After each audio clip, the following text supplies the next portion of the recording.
fee, okay? Thank you. And now let's not keep you waiting any longer. Let's dive into these stories. Our first storyteller is an alumnus of the Anvil, which was an after-hours gay bar right across the street from us here at Pier 57. He still has his membership card. He has been openly gay since childhood. Please welcome to the stage, Rick Landman.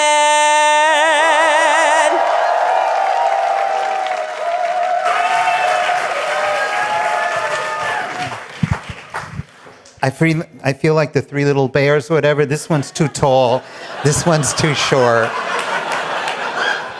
So I'll just stand. Oh my, there is a lot of people here. So my name is Rick Landman. I'm a native New Yorker. In 2 weeks from now, exactly, will be my 71st birthday. And at this phase in my life, I'm an attorney emeritus and a professor. I was at NYU and New York Law School for many, many years. And oh my God, I could be some of your grandfathers, but it's okay. I want to take us back. When I was 12 years old, in 1965, that's before Stonewall, I accidentally came out of my Hebrew school and I asked if two boys could get married. So then in 1970, right after Stonewall, I was 17 years old. I went to the University of Buffalo, and I started the Gay Liberation Front there. That June, I came home to Queens, and I was on the first, what you call the Pride March. I was one of those kids who ran up 6th Avenue from Christopher Street to Central Park. The next year, I was at the first march on Albany for gay rights when we tried to decriminalize gay sex and cross-dressing. We were criminals at that point in time.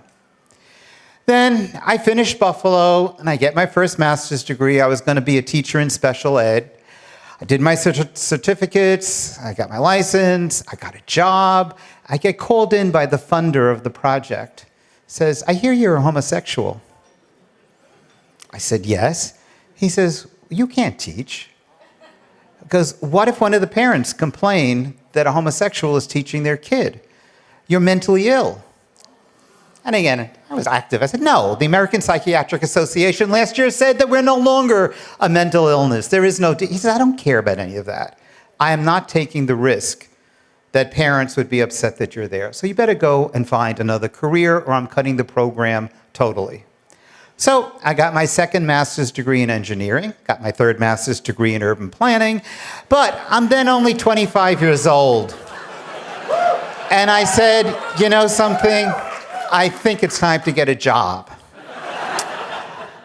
I went from interview to interview. You're overeducated, you're underexperienced, and they didn't say it, but you're a sissy.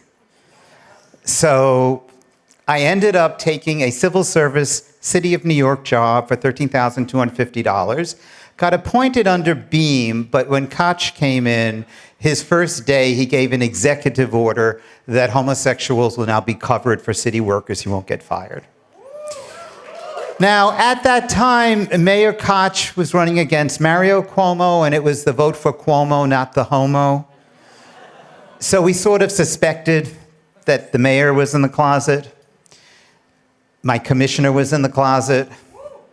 My lover was in the closet. He worked for the city also. I was like one of the only people in my agency that was openly gay. And one morning I get to work and someone wrote faggot on my desk.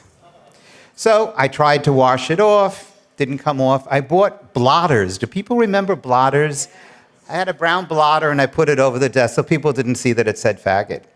Well, having 3 master's degree and working for a job that you need a high school diploma, I got promoted twice that year. And I became the youngest executive director of a city agency. And 2 people put in for transfers to go to Brooklyn. I am sure one of those 2 is probably the person that wrote faggot on my desk. But again, I was always the only openly gay person. I wanted to get onto the community board. Remember, I had a master's degree in urban planning. They said, take off from your application that you're a member of the Gay Independent Democrats and the Gay Synagogue, and you'll be on. I refused, so I became a public member.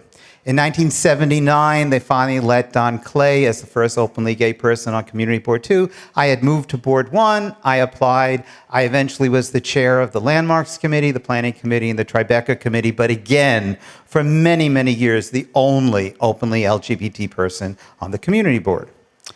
Now, I wanted to be a lawyer, but you see, if you're a criminal and you're promoting criminality, the Bar Association has a morals turpitude clause that says you as a criminal cannot become an attorney.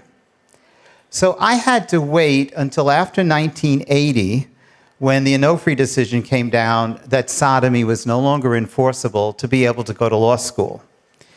So I did apply, and I did get into New York Law School. And me and Adam were the only two openly gay people in my class. Unfortunately, Adam died that year of AIDS. So for the last 2 years in law school, again, I'm the only openly gay person. So in every class, every professor, I'm the one that raises my hand. Why can't I get married? You know, why am I not covered with, with protections, et cetera, et cetera? So I finished law school, and then I decided to get a job. I got a job at NYU, and again, at the level that I was at, with the presidents and the deans and the vice presidents, no openly gay people. Students, yes.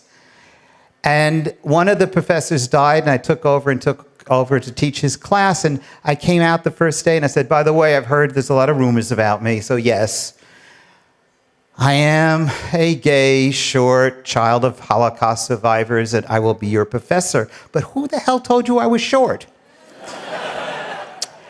So my experience there was basically benign. I didn't really have any problem. I was able to be a gay person. We started groups called AlgaFast for the faculty, staff, and administration. And since the 80s and 90s, as a gay person, I have really had no problem with working. As I said, right now, I volunteered as lead counsel for the LGBT Law Clinic. I volunteered for Housing Court. I'm doing 589 asylum paperwork for free. If you work for free, by the way, and you're on Social Security, they don't care if you're gay anymore. But I want to leave you with two serious thoughts. I am the child of two German Jewish refugees. My family actually came to one of these piers in 1939. My family was enslaved and murdered in the decade before I was born because they were a member of a very, very tiny minority. And the insecure, uneducated, rural, isolated people in Germany who never saw a Jew in their life believed all the lies, all the propaganda, and Jews were totally vulnerable.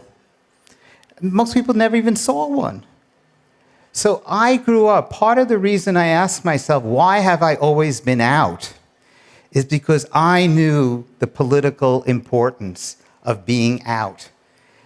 And it was hard in the 60s and 70s for people to come out as being gay, lesbian, or bisexual. It is even harder and much more complicated coming out as trans or having children who are trans. And it is our responsibility, especially us older people, to show as much support and organize so that the full LGBT community stands up, because we are everywhere. And the only way we can protect each other is by being in support of each other. And I just want to leave you with one little thing. When this country was started, although it said all men, and they meant Protestant, pale, male, straight, but had inalienable rights of life, liberty, and the pursuit of happiness. And in 2000, what are we now, into 23? It is beyond time that all people in this country should be able to have the pursuit of happiness. And if you don't know who you are and you're exploring who you are, how can you not pursue happiness by being who you are? So I want to thank you all for this. This is really, I was not expecting this. And I want to thank you all for inviting me to be able to be here tonight.